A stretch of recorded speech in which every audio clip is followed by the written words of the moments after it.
country has ever prospered that failed to put its own interests first.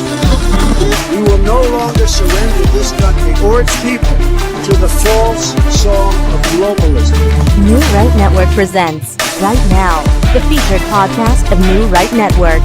Mobilizing, countering the left, energizing the right. New Right Network, home of the New Right movement. Mary Freeman, New Right Network. This is the Right Now podcast. I'm here with Jack Hadfield.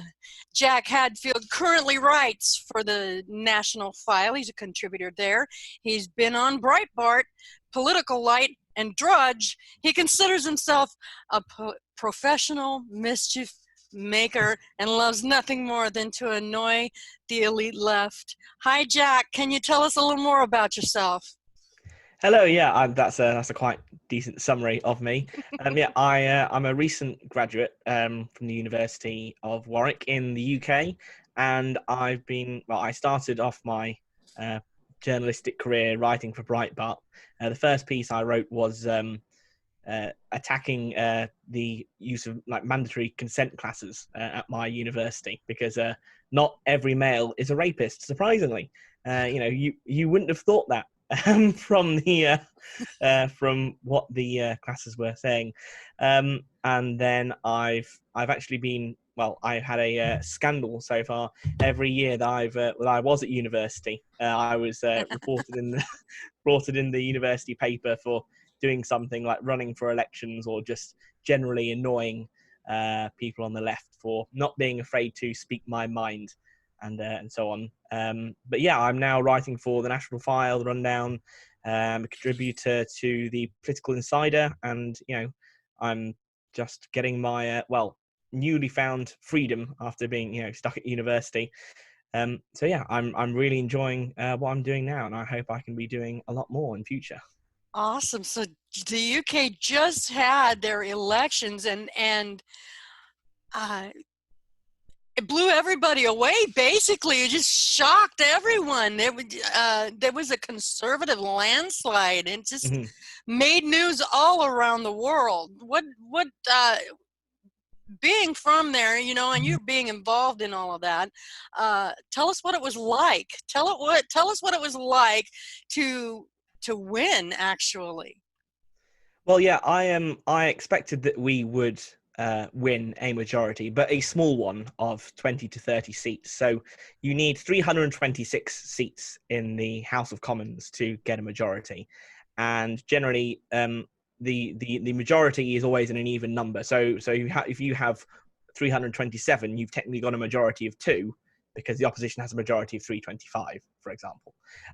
So I was expecting a majority of 20, 30, so an additional 15 seats above that level. But the exit poll came out at 10 p.m. I was at a friend's house after we'd been campaigning for the local Conservative candidate. We're watching the clock count down, and then it came in, Conservative majority of 86 was what they predicted. So wow. We just went completely mental. We were absolutely ecstatic. So the exit poll wasn't that far off. So it had a majority of 80. So it was a gain of 47 seats. I think the percentage is the best percentage since 1983 or around that time. Certainly even got a higher share of the vote than Blair did in 1997 with his landslide. And the Labour Party have had their worst election since 1935. Oh, boy. With only 203 seats, down 59-60 or so. Wow. So, yeah, they didn't have a fun night. Not at all, did they? No. So here's the question. This is my first question. What does that mean for Brexit? Because we've been watching Brexit just be not railroaded, but you know what I'm saying. Just absolutely. Kind of dither and dather and being delayed at every delay.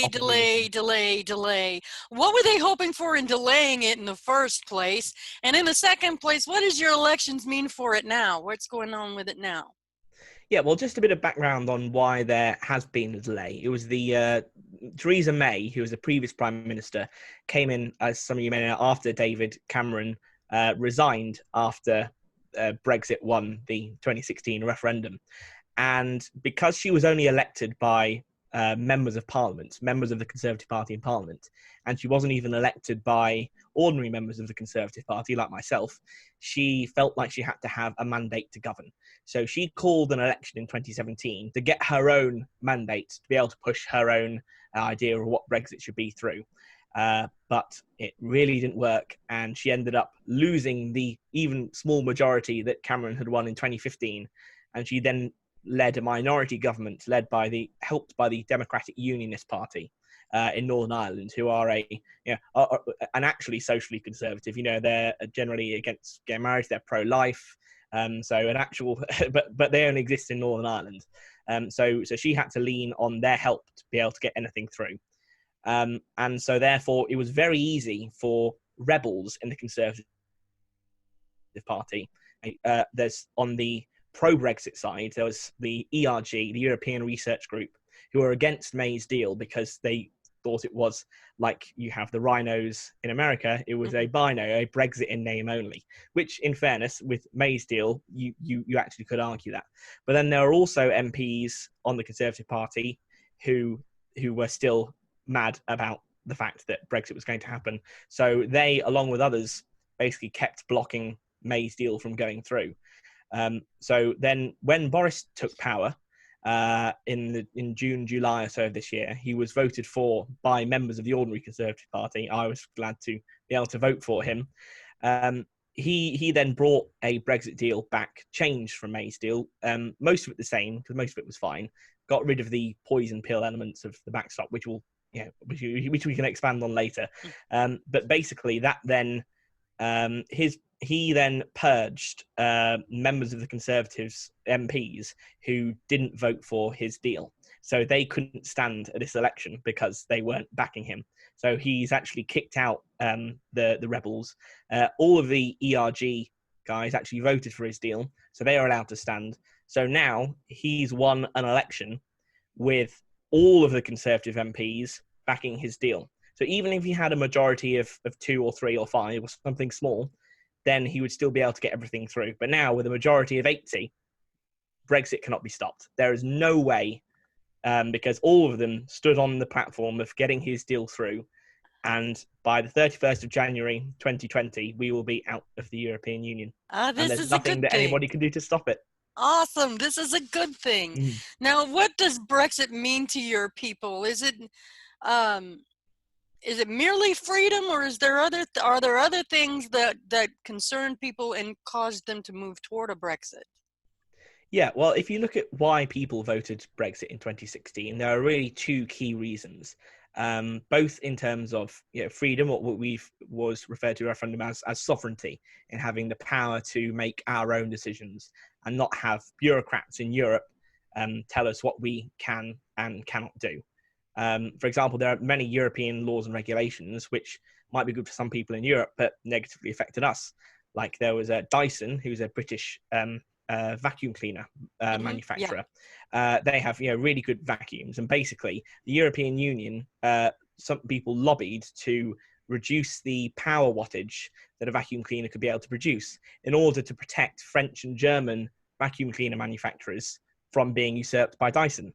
So that actually was challenged in the European Court. So they're trying to kill the free market over there. Well, exactly. So that's the sort of thing that they want to do, and they would protect businesses that would not be beneficial to British businesses, for example, and they would then let people trade things where actually we might want to protect ourselves.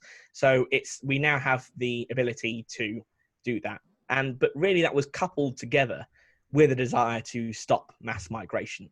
That was really the key things. We've since the late 90s, Tony Blair pretty much opened the door to anybody who's coming in. We had an influx of around like tens of thousands, sort of the average, and then hundreds of thousands to almost 1 million net migration. The population has exploded since Blair came in, of European and non-European migrants. So it was a reaction against open door mass migration, which the EU, with its freedom of movement, allows any European citizens to come through and live and work in the UK, which they then had the right to, and we couldn't stop them.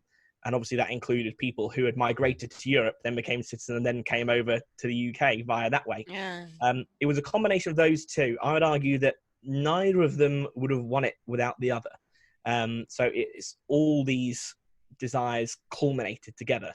And plus, sort of as with Trump, it was a desire to give the establishment a good kicking, because the people have been screwed over for too long, and Decades upon exactly. decades. Yeah. It was Yeah. it was a good thing to almost have as there were good solid reasons for leaving the EU, but it certainly was representative of everything that's wrong with the UK and honestly the world at the moment. And now with your majority that you won the other night, how exciting is that? Now you guys can finally. The average British person, has to feel like, okay, now we can get this thing back on track, back to working for the average citizen, and all of that. And calling up Boris, you mentioned Trump. Boris seems to be the British version of Trump. He just seems to be just like him. Only British. Yeah, they've both got blonde, floppy hair. They're both loved by the ladies, and they're certainly neither of them are politically correct either. So obviously there are some differences, but certainly I think it would be a fair assessment to call Boris the British Trump. Awesome. That's awesome. I like that. Now, I wanted to talk to you about some things that have been some left-leaning individuals in America liked to say. I saw a tweet saying it was just before the elections, and it said Boris is about to find out what happens to everything Trump touches. And then after the election, I couldn't help myself. I'm like, well, what do you think? Did Boris learn his lesson? Yep. So well, what do you think of all of these things?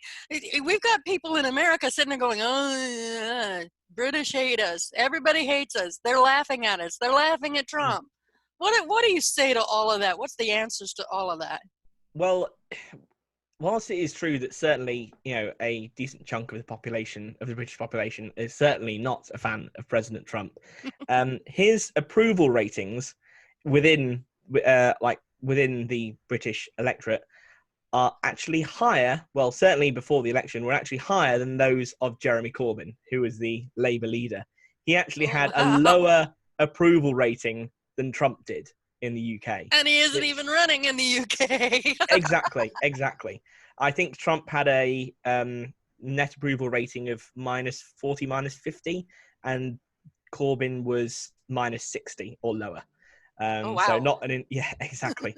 And certainly, I think while there certainly will be a good chunk of the population who don't really follow American politics. And well, to be honest, like myself, before I really got involved in American politics, I just assumed, Republicans, racists, rednecks, whatever, because I just, like this was when I was 16, 15, 16 or so, because, that's all I saw on the BBC and, through normal media. But when I actually got onto the internet at around that age and started looking through, what American politicos had to say, I thought, oh, actually, these Republicans might actually have, the right idea. Maybe. But yeah, exactly. But there is a good chunk of the population that don't like Trump, but there will also be some that will say, oh, I don't agree with his policies, but he's getting things done, or he's getting things sorted, like with North Korea, or say, or he's attacking China. So there's definitely sort of a high level of almost begrudging respect. You might say, oh, he's a buffoon, but at least he's doing what he said he would do when he was elected, or something similar. And there's definitely, again, there are definitely the comparisons between Boris, who was often being accused of similar things. And, I was gonna say they're saying the same things about Boris though, but he's getting things done. Yep. And now with this majority, boy howdy, they're gonna do a lot. Oh, and you get to talk to a lot of the average British people. What is the atmosphere like post elections? Well, there are certainly a lot of people who are very glad that Corbyn didn't get in, both because his economic policies would have absolutely ruined the country, but also he would have clamped down on freedom of speech. Certainly, people like me, he would have allowed probably open the doors to millions of people from everyone to come in here, and use the National Health Service without paying for it. Just destroyed the. Well, he would have wrecked everything pretty much. He So probably would have, there's, so that's why I think, as I said, I think it was the highest percentage that any leader has gotten since the 80s. So a lot of people are going to be very satisfied that Boris won. But certainly on Twitter and on social media, a lot of people are very upset. I actually just wrote an article. Well, I'd say it's an article for National File where I collected some of the funniest tweets and responses of lefties and Remainers who are just so upset and mad that Boris won and that Brexit is going to happen. I gotta see that. That was fun to do. That. I mean, there are loads more that I couldn't include just because, of the amount of salt that is there online. I don't know if any of you are fans of South Park. It's like that episode with Scott Tenorman who always goes, "Oh, the tears of unfathomable sadness," and he's licking them up. And it's like, that's me. I'm fueled by, this salty, liberal delicious tears. liberal tears. Exactly. Yeah. How's Britain looking going forward? Well, Honestly. we definitely have a bright future ahead of us. I mean, Boris really is now that he's won the Labour heartlands, in the North and the Midlands, sort of the equivalent of the Rust Belt, I would guess. So deprived areas of the country that manufacturing moved out of in the 1980s or so. It always voted Labour, and it was known as the Red Wall, sort of like you had the Blue Wall in the 2016 election, and it's like Trump, Boris has smashed Just that. Smash right through it. There are constituencies that have never voted Conservative in their entire history. Some even voting, I think that like Mansfield, which actually won at the 2017 election. What do you think's causing that? Well, it's because there is a realignment. There's a shift in British politics. The working classes and the white collar, the blue collar workers who voted to leave the European Union, who are economically more centrist or centre left, but socially conservative, they can no longer bring themselves to vote for the Labour Party, who they see as wanting to keep them in Europe, and their main audience, they're now focused on London, focused on the middle class, the university educated, so those hard left but middle class people who have lived off their parents' money, have never had to work a day in their life, sort of Guardian reading, well, I guess equivalent of New York Times reading, sort of liberal elites basically. So they've switched around, and so Boris is actually going to focus now, certainly I think, on building what some people call a post-liberal consensus, in that the Conservative Party was always more economically right-wing, as with the Thatcher revolution, which is really neoliberalism. But now they always ignored the North and the Midlands. I think that the previous Conservative Chancellor under David Cameron basically said, "Oh well, they're not going to vote for us, so why would you bother spending any money there?"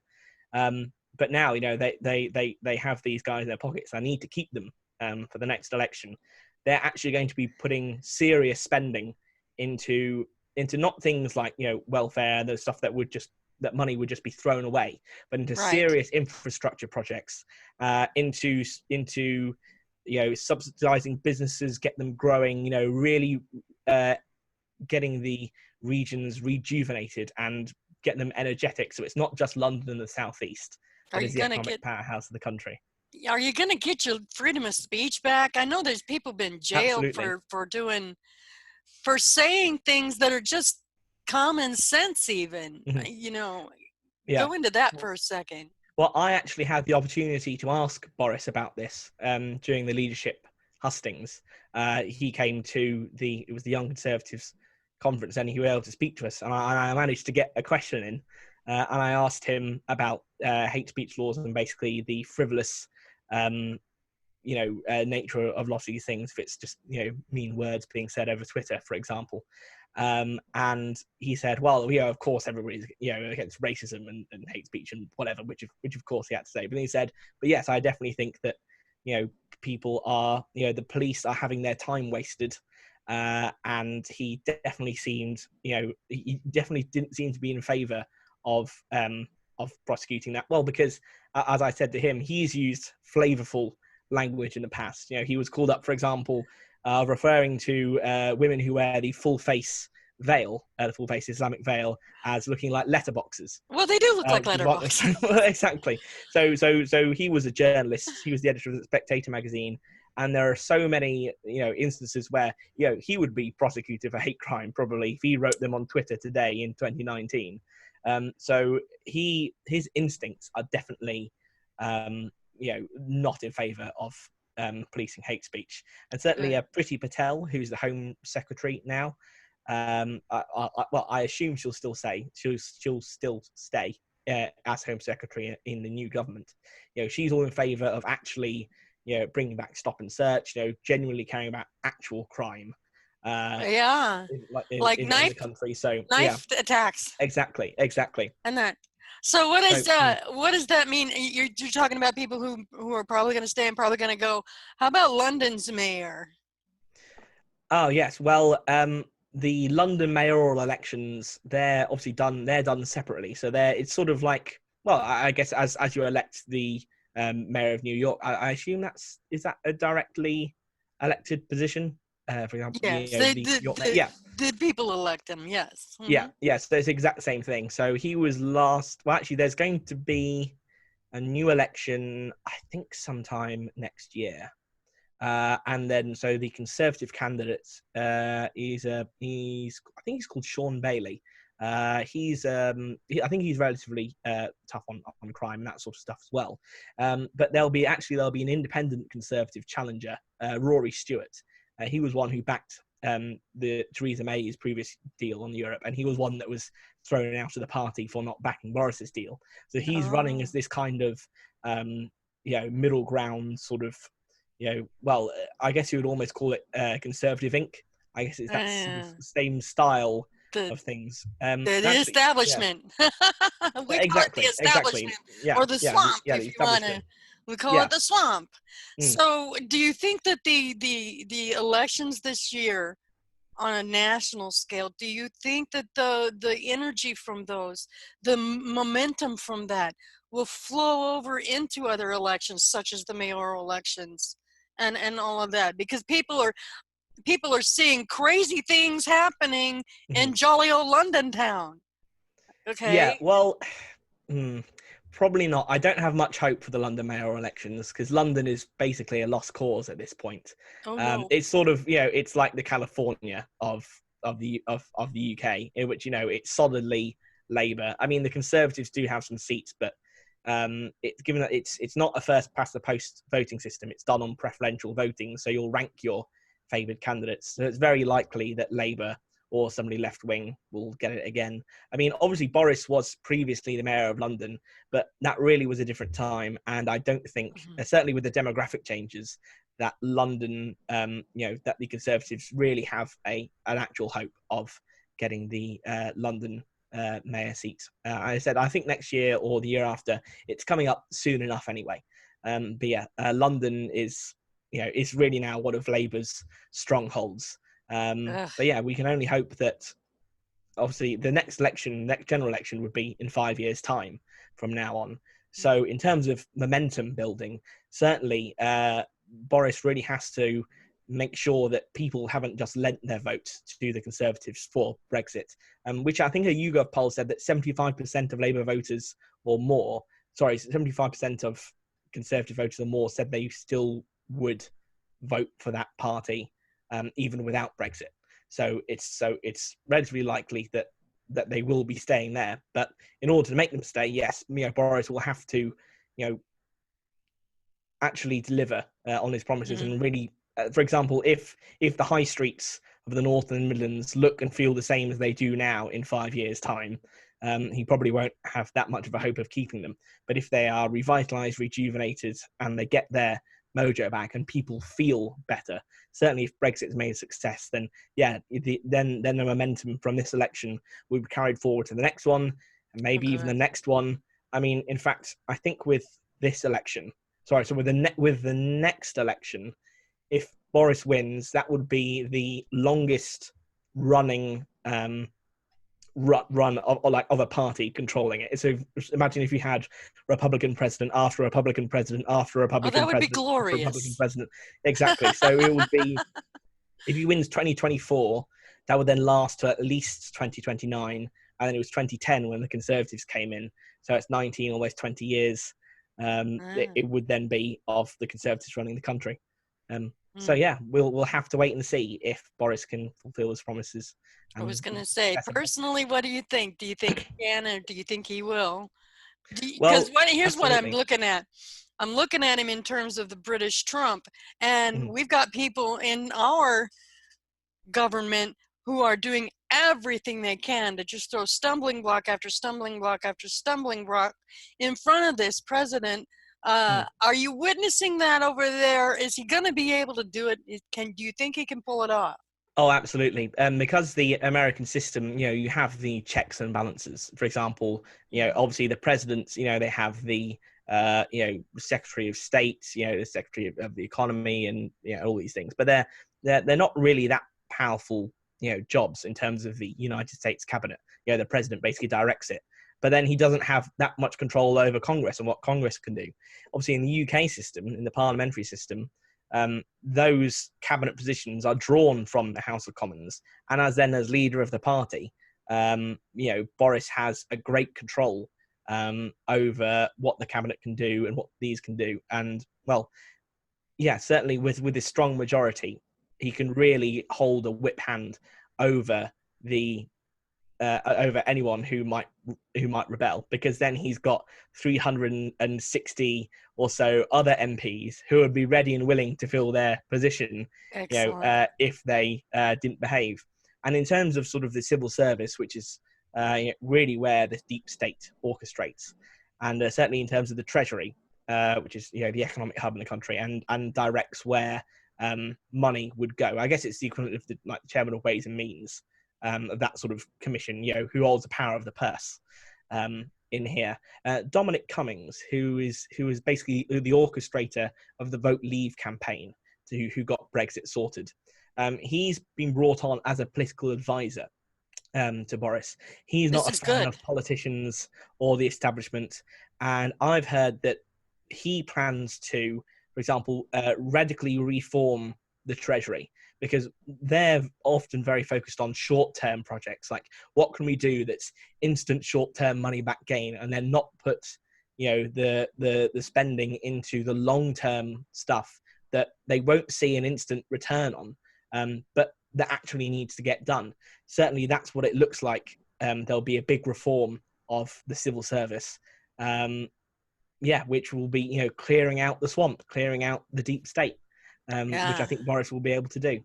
Awesome. How do people stay in touch with you, Jack Hadfield? Yeah, well, you can follow me on Twitter at Jack Hadders. You can like my page on Facebook. It's facebook.com/Jack Hadfield 1996. And I think on Gab at JH as well. Follow me at Freeman Mary. At Freeman_Mary1. Follow New Right Network at New Right Network. This has been Mary Freeman with Jack Hadfield on the Right Now podcast, the fresh voice of new media, New Right Network. Join us again. You've been listening to New Right Network, mobilizing, countering, energizing. Online at newrightnetwork.com.